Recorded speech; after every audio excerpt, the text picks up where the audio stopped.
It was supposed to be a routine glacier survey, just a small team of researchers mapping the ice like they had done 100 times before. But on day 3, one of the men stopped walking. He didn't say a word. He just stared. There, rising out of the frozen ground, was something that had no right to exist. A tower of ice, perfectly upright, unnaturally tall, and it wasn't on any of their maps. The team leader pulled out records going back 14 years. The formation wasn't there in 2010. It wasn't there in 2015. But by 2019, it had grown over 30 feet. And by the time these men were standing in front of it, it was still growing. No one could explain it. No glacier behaves this way.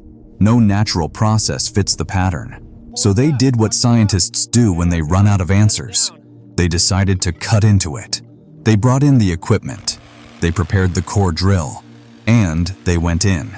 But what they pulled out from inside that ice, no one was ready for.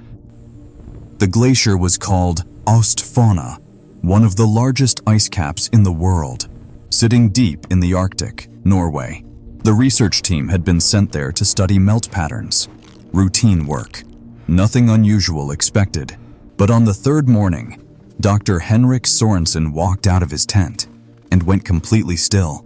The other men noticed him staring. They followed his gaze, and there it was, a massive pillar of ice, standing alone, separate from the glacier, like it had pushed itself up from below. Henrik checked the drone footage from the previous expedition, 2019. The pillar was half this size. He checked 2021, bigger. He checked last year, bigger still. Something beneath that ice was feeding it. Something was pushing it upward. But from where? And more importantly, why was it perfectly hollow inside? Henrik didn't sleep that night. He spent hours reviewing thermal imaging scans of the base. The readings made no sense. The ice pillar was warmer on the inside than the outside. That's not how glaciers work. That's not how ice works. He called Dr. Mads Eriksson, a glaciologist with 20 years of Arctic fieldwork. Mads looked at the data. Then he looked at Henrik. He didn't say anything for a long moment. Then quietly, he said, "Something is generating heat down there." The team lowered a probe into the hollow center. The readings spiked immediately.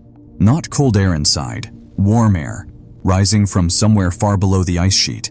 And then, the probe hit something. Something solid. Something that wasn't ice. Something that shouldn't be there at all. They pulled the probe back up. Attached to the sensor tip was a dark, oily residue. Not water, not sediment. Something organic. Mads put on his gloves and touched it carefully.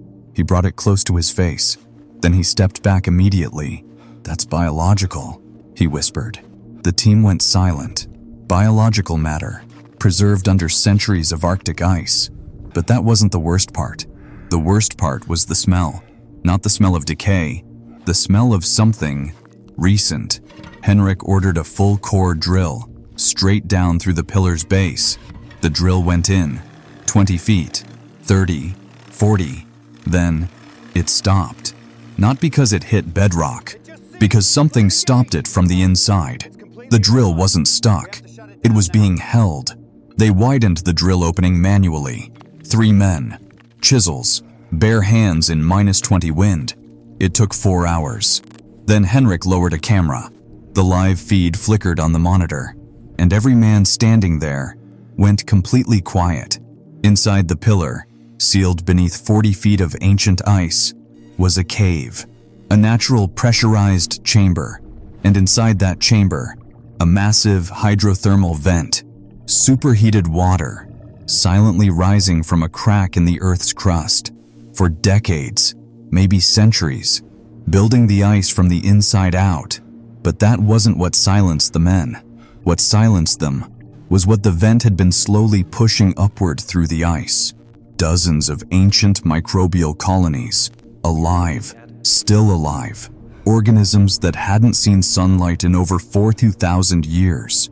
Perfectly preserved, perfectly active, breathing. The samples were rushed to a lab in Oslo.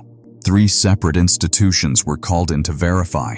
All 3 confirmed the same thing. Living organisms, pre-Ice Age, completely intact.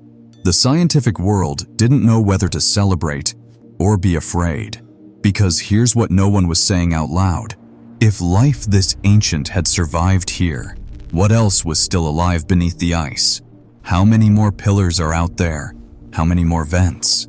Henrik returned to Ostfana 6 months later. He stood in front of the pillar again. It had grown another 2 feet, still expanding, still breathing, still keeping its secret, just barely. He said nothing to his team. He just turned around and walked back to camp. Some discoveries don't give you answers. They just show you how little you ever really knew.